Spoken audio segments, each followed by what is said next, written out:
Ito na yung ating pesto pasta mga ka-promdi. Kain tayo.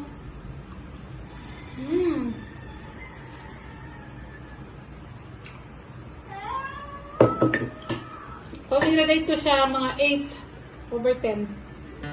Hindi siya ganun kasarap pero hindi mo siya titigilan. Hello po mga ka-promdi, magandang araw sa lahat. Ngayon magluluto po tayo ng pesto pasta mga ka-promdi. Alala niyo po nung last time, meron po tayong unboxing na bagahe. Ito po yung mga padala sa amin ng kapatid ko. Lulutuin namin ngayon yung padala mo sa amin na pasta. At ito yung pesto na walang nuts mga ka-promdi. Kadalasan kasi doon sa mga pesto, meron silang nilalagay na mani or yung nuts. Kami naman hindi kami maglalagay ngayon dahil medyo hindi nila gusto dito sa bahay. Tara, samahan niyo po ako mga ka-promdi sa ating lulutuin ngayon at magmimerienda po tayo ng pesto pasta. Ito yung tanim ko na basil mga ka-promdi. Babawas na tayo at matanda na ito. Ang bango talaga mga ka-promdi. Bali, medyo matanda na siya. Palitan na natin ito mga ka-promdi. Pero ang sipag pa rin niya magbigay ng dahon. Ang dami niya pa rin dahon mga ka-promdi. Kaya nakakapanghinayang din. Dahil gagawa tayo ng pesto, kailangan natin ng maraming dahon ng basil. Dahil bihira lang naman kami magluto niyan. At ito bihira lang din ito magagamit. Napakabango talaga nito. Mahal din ito mga ka-promdi sa mga restaurant. Sa mga public market, hindi mo ito makikita. Hindi ka makakabili ng basil sa mga public market talaga. Saka kapiranggot lang pag bumili ka sa mall. Hindi naman ito mahirap at tubuin mga ka-promdi. Try nyo magtanim.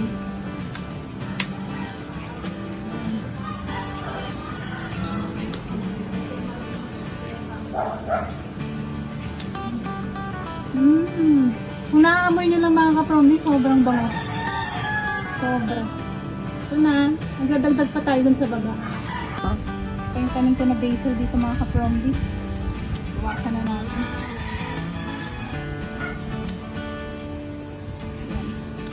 Ito nga ang hilan pa. Pero pwede pa ito. Habang magulo dito sa labas namin, dito na ayos. Sama na rin natin. Para mapalitan ng dahon.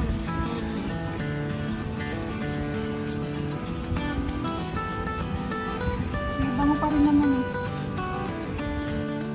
So ito yung ating ingredients mga ka-promdi. Fresh basil na galing dun sa labas sa tanim natin. Maglalagay tayo nitong ibap, tsaka condensed milk, all-purpose cream. Merienda lang ito mga ka-promdi. Konti-konti lang. Itong mushroom, parmesan cheese. Yan po yung pasta natin. At na-marinate na po itong ating chicken breast. Natin mga ka-promdi itong dahon na basil. Ayan. So, bali tatanggalin natin itong mga tangkay niya. Bali ibabad ko muna saglit para matanggal yung mga dumi nito.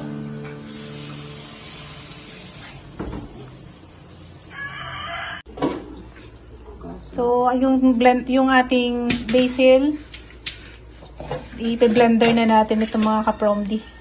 Sa iba nga, pag wala daw silang blender, ang ginagawa nila, dinidikdik lang daw nila. Pero hindi ko alam kung okay yung lasa nun.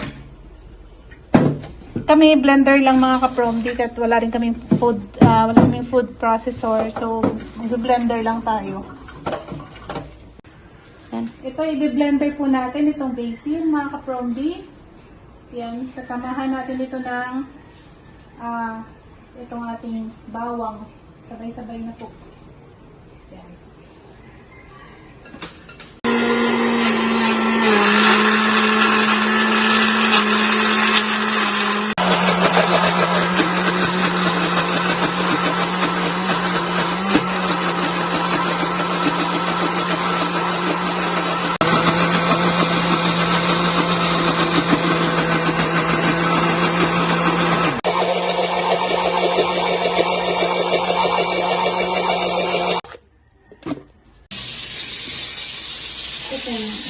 kumukulo na tong ating tubig, ihuhulog na natin tong ating pasta.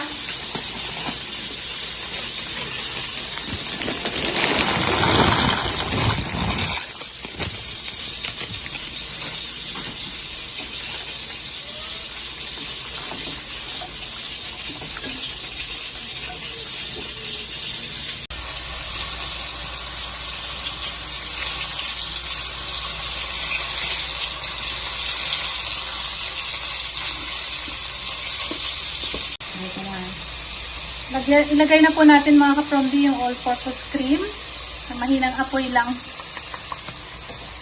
Yan. Saka ayan, saka ilagay natin itong ating basil na blender. Ito yung pesto. Yan. Hindi na nilipat sa lagay. Diretso na po sa lutuan. Parang sobrang ata yung pagka-blender natin. Itong pino.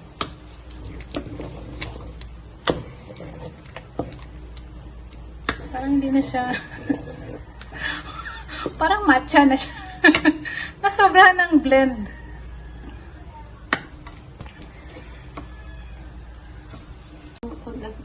Lagay mo natin sa first portion. Yan, maglalagay tayo ng Parmesan cheese. So, ito talaga yung magpapalasa sa kanya. Damihan natin. I love cheese talaga. Partial lang muna.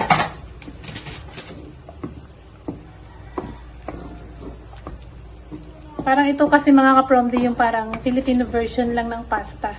Pesto. Kasi sa iba talaga, yung pag-grind po ng basil, hindi talaga siya ganun ganito, kalapot. Medyo buo-buo pa yung dahon.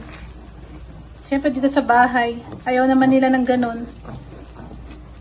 Ginawa na lang natin ng Filipino version.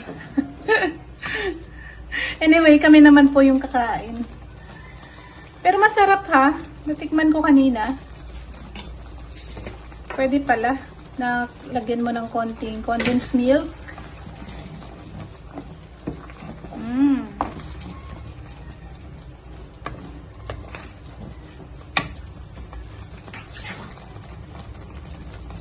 Matcha flavor ba to? Tikman natin mga ka-promdi ha. Ito yung walang ka-edit-edit na at saka totoong lasa.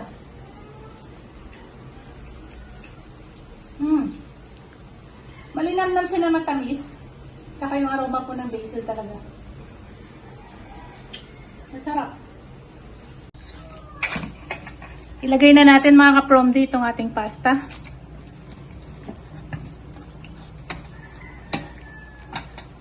Ay, nagugutom na tayo. May merienda tayo.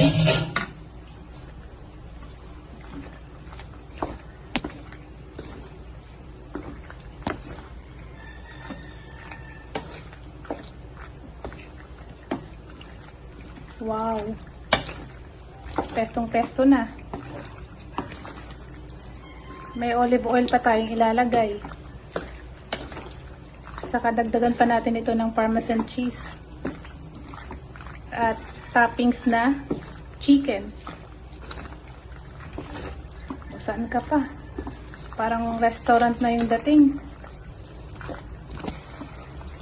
Kaysa bumili pa tayo sa labas.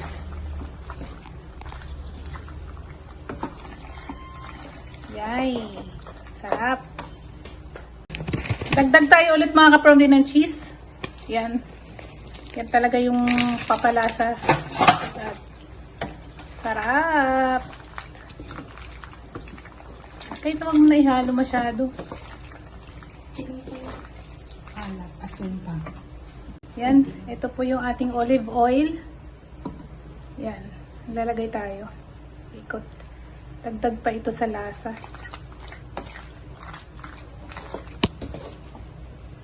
Dagdag pa konti. Yan.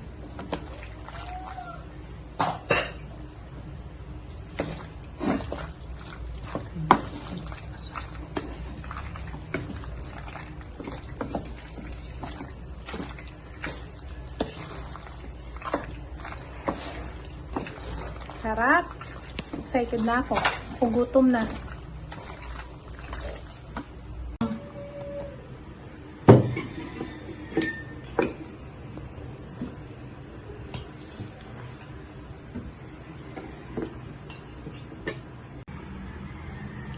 Ito na yung ating pesto pasta mga ka-Promdi. Kain tayo.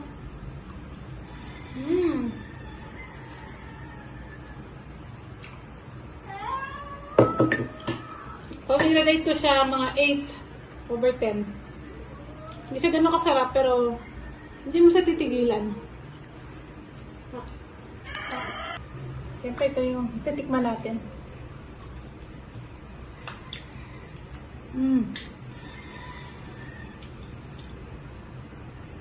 Wala kaming nilagay na nuts. Pero ang linamnam niya. Para siyang may nuts talaga. Masarap, pero hindi ko masarap. Masarap na masarap mga ka-Promdi. Hindi siya ganun ka-perfect. Promdi, maraming salamat sa panonood sa aking mga video. Ingat po kayo palagi at God bless po sa lahat. See you next time! Bye-bye mga ka-Promdi!